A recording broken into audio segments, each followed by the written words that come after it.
जय हिंद। आज फिजिक्स से एक टॉपिक है विद्युत धारा किसे कहते हैं।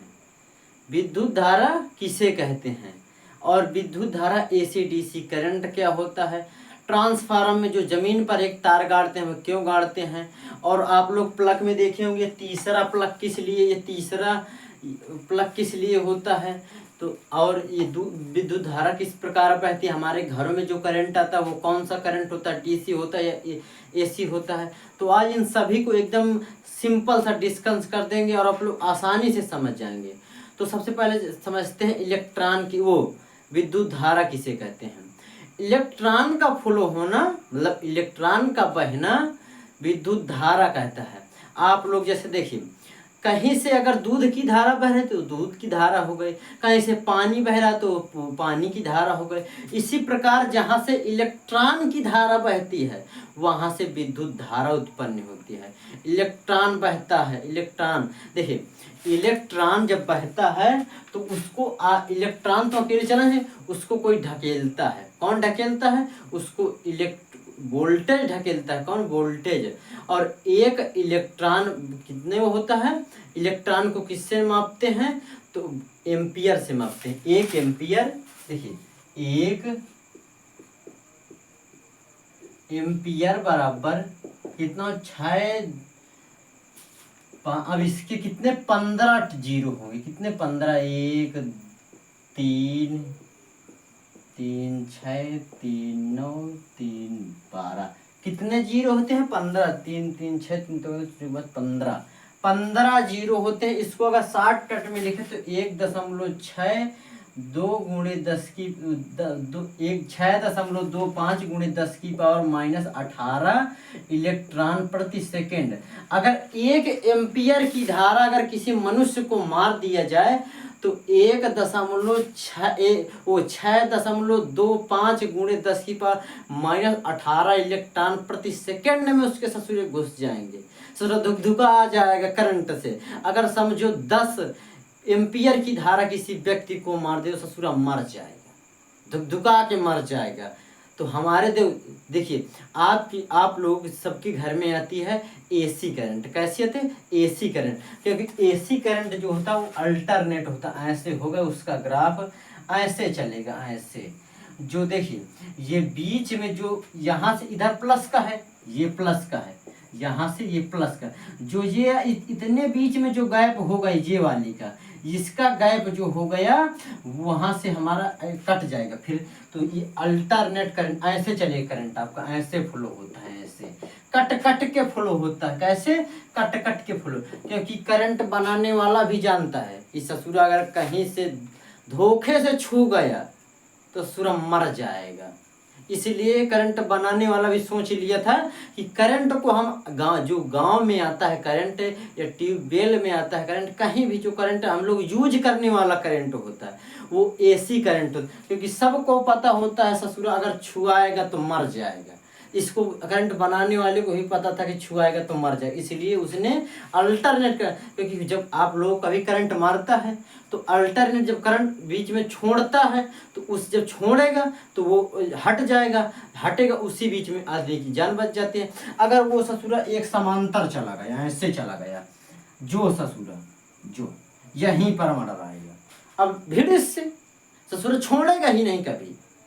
तो ये डीसी आखिर में डीसी करंट जल्दी से हमारे घरों में नहीं आती है, कभी डीसी करंट गांव में नहीं फ्लो होती है। क्यों? क्योंकि सबको ही जानता है डीसी कभी छुआएगा ससुरा मर जाएगा, इसलिए कभी डीसी करंट नहीं देते। हमें करंट कौन सा देते हैं? AC current. कुछ लोग करंट को जानते हैं कैंसर। देखिए करंट को आगे बढ़ा, देखिए अगर करंट होता है, धारा बह रही है तो धारा इलेक्ट्रॉन के प्रवाह से बढ़ती है, लेकिन इलेक्ट्रॉन ससुरा मक्कार होता है, वो नहीं चलता, उसको मालूम होता है। वो ससुरा जब इसके पीछे से ऐसे इलेक्ट्रॉन बह रहा है, इलेक्ट्रॉन जाए पीछे से वोल्टेज ढकेलेगा, वो कहता है ससुरा पहले तू चल। जो इलेक्ट्रॉन होता है वो डराता है, इलेक्ट्रॉन वोल्टेज डराता है, पहले तू चल। तो इलेक्ट्रॉन आगे आगे चलता है, उसको रोकने के लिए साजिश रचता है कौन? प्रतिरोध। प्रतिरोध कहते हैं हम नहीं जाने देंगे ससुरा, हम नहीं जानेंगे। यहाँ से क्या होगा? प्रतिरोध। प्रतिरोध। प्रतिरोध क्या करेगा, इलेक्ट्रॉन पीछे से वोल्टेज ढकेलेगा इलेक्ट्रॉन को, लेकिन वहीं पर कहीं आगे प्रतिरोध होता है, रुक ससुरा रुक, अभी हम तुझे नहीं जान, वही रोकता है। तो प्रतिरोध का भी जरूरी होना और इलेक्ट्रॉन का। देखिए अगर आपसे कह दिया जाए, प्रश्न बनता है कि अगर इलेक्ट्रॉन वोल्टेज, ये दोनों में से कौन नहीं चलेगा तो धारा नहीं बनेगी। तो देखिए दोनों को चलना जरूरी होता है, इलेक्ट्रॉन का भी चलना जरूरी होता है और वोल्टेज का भी चलना है, और वहाँ पर प्रतिरोध का भी जो होना जरूरी होता है।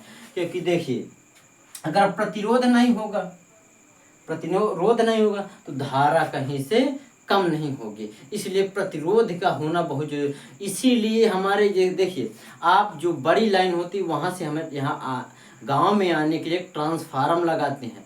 ट्रांसफार्मर जो होता है वो बिजली को कम कर देता है, आपका हाई वोल्टेज वहाँ से आएगा, धड़ा के आएगा, और यहाँ से एकदम कम वोल्टेज आएगा और अपने गांव में आएगा। जो कि अमूमन आप लोग देखते हैं, नापते हैं, कहीं नापा होगा तो 400, 420, 425, 430, इससे ज़्यादा कभी करंट नहीं आता है। अस्कर करके देखना, इससे ज़्यादा नहीं आएगा। और देखिए इस अगर दो चीज कभी चला है तो तीसरा जरूर कभी हाथ धोएगा, तीसरा व्यक्ति हाथ धोएगा। गांव में दो लड़ेंगे, तीसरा हाथ धोने चला आएगा। तो इसी प्रकार करंट में भी ऐसा सूर्य इलेक्ट्रॉन में भी है, दो लोग लड़ते हैं, कौन कौन, वोल्टेज ढकेलेगा इलेक्ट्रॉन को, प्रतिरोध रोके, दोनों ससुरा झगड़ा करेंगे, मिल जाएंगे, झगड़ा करेंगे, उनके बीच में एक आपके देखिए चक्की चलती है और दो पत्थरे नाचते हैं, उसके बीच में गेहूं पिसाता है। कौन पिसाता है, गेहूं पिसाता है। तो इसलिए यहाँ देखिए, यहाँ अगर हम किसी चीज उसमें करंट फ्लो किया, टंगस्टन देखते हैं, टंगस्टन जो बल्ब में जो टंगस्टन लगा होता है, फिलामेंट जो टंगस्टन होता है, वो जब उसके ऊपर से करंट फ्लो करते हैं तो क्या होता है, वो करंट से हीट हो जाता है, ससुरा गर्म हो जाएगा, चमकने लगेगा। तो इसलिए वहां पर हमने डाल दिया ससुरा चमक, कितना चमकेगा, इसको यूज कर लिया किसमें, बल्ब के रूप में। तो बल्ब में कौन सा वो धातु कार्य करता है, बल्ब में कौन सा धातु, टंगस्टन, टंगस्टन। और इसी बीच ससुरा वो सोचे तू चमकेगा, हम गर्म होके तुझे दिखा देंगे। तो फिर क्या आता है, नाइक्रोम, जो हीटर में प्रयोग किया। नाइक्रोम किस काम आता है, ससुरा करंट बहेगा, आके लड़ेगा, जब लड़ेगा तो गर्म से बबूला हो जाएगा, तो हमको गर्म, हम तुमको गर्म कर देंगे। इसी बीच में यहाँ पर क्या हुआ, एक हीटर में प्रयोग किया था। क्या हीटर में प्रयोग किया जाता है, वो नाइक्रोम, नाइक्रोम हीटर में क्या प्रयोग है, नाइक्रोम। फिर तीसरा आएगा ससुरा, तू गर्म और जलता है, हम नाचेंगे, क्या करेंगे, नाचेंगे ससुरा, नाच नाच के, नाच नाच के वहीं पर वो हो जाता है। तो वो जो कापर होता है उसमें करंट फ्लो किया जाता है, वो ससुरा नाचने लगता है, नाचने लगता है। तो जो पंखे में जो लगा होता है अंदर, वो किसका लगा होता है, कापर का। यहाँ पर लिख देंगे पंखा, पंखा या जो मोटर होती है, कोई भी मोटर, उसमें क्या लगा होता है, कापर। नाचने वाली वस्तु पर क्या प्रयोग किया जाता है, कापर का प्रयोग किया जाता है, क्योंकि जानते हैं तू ससुरा वोल्टेज देगा, हम नाचेंगे, तो इसलिए वहां पर क्या किया जाता है, कापर का प्रयोग किया जाता है। अब देखते हैं कि ये ट्रांसफार्मर्स, उसमें तार जमीन पर अर्थिंग के फेज और न्यूट्रल को, जाने किसको, फेज और न्यूट्रल को। एक तरफ लिखते हैं फेज, न्यूट्रल, क्या लिखेंगे, न्यूट्रल।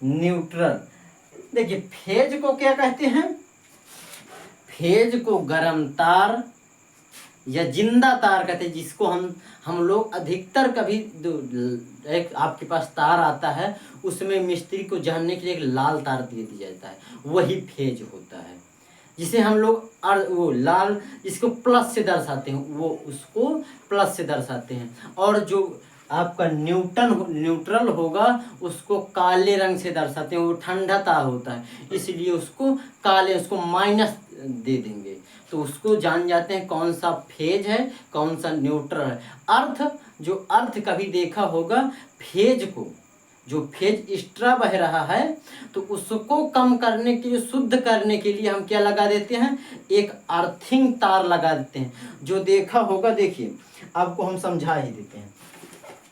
यहाँ देखिए ये हैं दो, इनमें तीन हैं, तो ससुरा जब प्लग लगाते हैं उसमें दो ही होते हैं, कितने, दो तार होते हैं। तीसरा क्या करता है, तीसरा इन दोनों में जो फेज होता है उसके एक्स्ट्रा फ्लो को, जो एक्स्ट्रा करंट फ्लो हो रहा है उसको इस तार से निकाल दिया जाएगा, चल तू निकल, तो किसी काम का नहीं है। इसीलिए कहते हैं 420 वोल्ट का लगा झटका तेरे उससे छूने से, 420 वोल्ट का लगा झटका तेरे छूने से।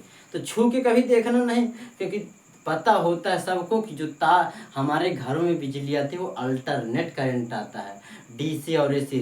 तो जो एसी होता है वो कैसा होता है, अल्टरनेट चलता है, बीच में कट कट के। आप लोग कभी देखा होगा 1 सेकंड में बल्ब बहुत बार जलता बुझता है लेकिन आपको कभी दिखता नहीं, क्योंकि न जाने कितनी बार जलता है और कितनी बार बुझता है, इसे हमें खुद नहीं मालूम होता है। तो इसलिए यहाँ पर अल्टरनेट करंट आने की वजह से यहाँ पर तार जलता बुझता रहता है। देखिए जो इसमें आप लोग देखते होंगे न्यूट्रल और फेज, यहाँ से आप देखिए एक ये तार गया, ये किसका है, फेज का है, किसका है, फेज का।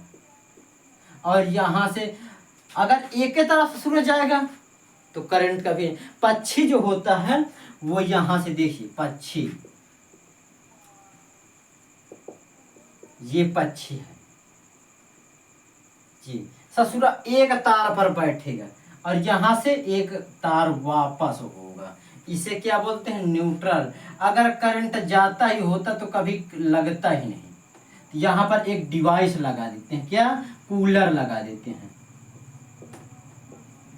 कूलर। मान लीजिए इसको कूलर है, इधर से करंट फ्लो हो रहा है और इधर से इधर को जा रहा है, और पक्षी बैठेगा कहाँ, एक ही तार पर बैठेगा, इस पर, एक ही तार पर। वो जानता है सूरज दोनों में छुआएंगे तो धुआं आ जाएंगे, इसलिए वो एक तार, और कहीं से गलती से इसका ये सिरा इसमें न्यूट्रल में छू गया तो धुआं हो जाए, इसलिए ये हमेशा एक, कभी देखा होगा कहीं ट्रांसफार्मर वगैरह में जहाँ से बिजली जुड़ी होती है, कहीं से करंट का दो जगह से फ्लो होता है, वहाँ पर पक्षियाँ ज़्यादा मरते, क्यों, क्योंकि वहाँ से एक, यहाँ से फेज जा रहा था ससुरा, यहाँ से कई जगह से गया, और यहीं पर उसका एक ये पूंछ छू गई, किसमें, न्यूट्रल। क्योंकि जब देखे करंट जा, अगर ऐसे ही करते रहे वापस नहीं करें ससुर मर जाएंगे, हम भी मर जाएंगे।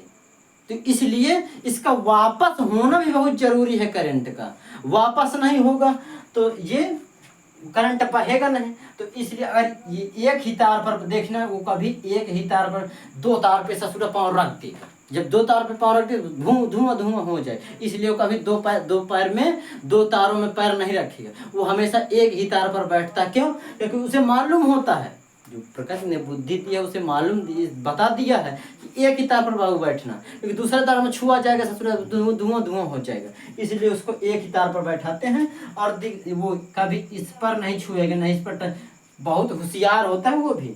और देखते कूलर और फ्रिज में एक तार यहाँ से गया तो उसके जहाँ से जो करंट एक्स्ट्रा बह रहा है उसको एक अर्थिंग दे देगा, क्या देगा, अर्थिंग दे देगा नीचे जमीन में, कि जा, तो एक्स्ट्रा किसी काम का नहीं हमारे, इसलिए उसको बाहर निकाल देते हैं, जा।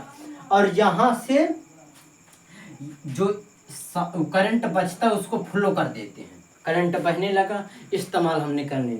इसीलिए ये जो प्लग होता है इसमें तीसरा प्लग इसीलिए देता है क्योंकि जो एक्स्ट्रा फेज होता है जो हमारे किसी काम का नहीं, उसको इससे निकाल सके, जो तो निकाल। और एसी और डीसी अगर आपको ट्रांसफार्म डिस्कस से समझना अच्छे से, तो आप लोग अगले वीडियो में देखिएगा। जय हिंद।